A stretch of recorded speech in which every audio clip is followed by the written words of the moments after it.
Imagine being publicly shamed and humiliated just because you forgot to switch off your phone. This is what happened to Amanson, an ordinary woman, excited to reach her destination. But her experience on Ibom Airline that day revealed something much bigger, a culture of humiliation, hidden power, and outdated myths that affect millions of passengers every year. Amanson boarded her flight like everyone else, with hope and excitement.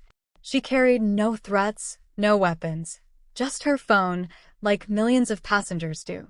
But when the cabin crew noticed her phone had not been switched off, they didn't remind her quietly. They turned her into a spectacle. Shouted at, pointed at, humiliated before strangers. One mistake treated like a crime. She was not just corrected, she was disgraced. For decades, airlines have told us, switch off your phone, it's dangerous. But is it really?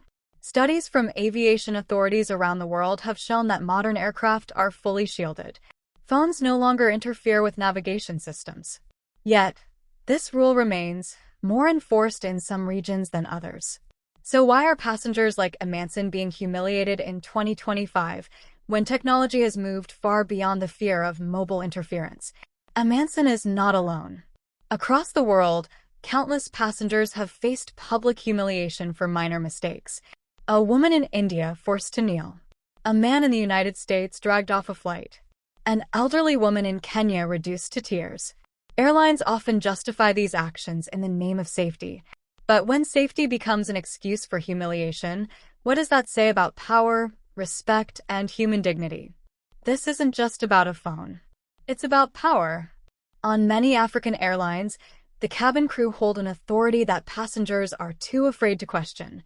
Mistakes are punished with humiliation. Voices are silenced with threats. But in Western countries, rules are often explained calmly, respectfully. The difference is striking. Why should the treatment of African passengers be harsher, louder, and more degrading? Is safety the same everywhere, or is humiliation a tool of control? Think about Amanson again. She wasn't just told to switch off her phone. She was shamed in public. The cost? Anxiety, fear of flying again, loss of trust in the airline. Multiply her experience by thousands of passengers each year, and you begin to see a pattern of silent suffering. Airlines may dismiss it as discipline, but for the victims, the scars last far longer than the flight. No passenger deserves humiliation for a simple mistake. Rules are important. Safety matters, but dignity must never be sacrificed. Airlines must learn to educate, not embarrass. To remind, not ridicule. To protect, not disgrace.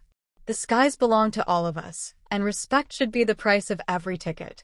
So I ask you, was Amanson's humiliation truly about safety, or was it about control? The world must know this truth.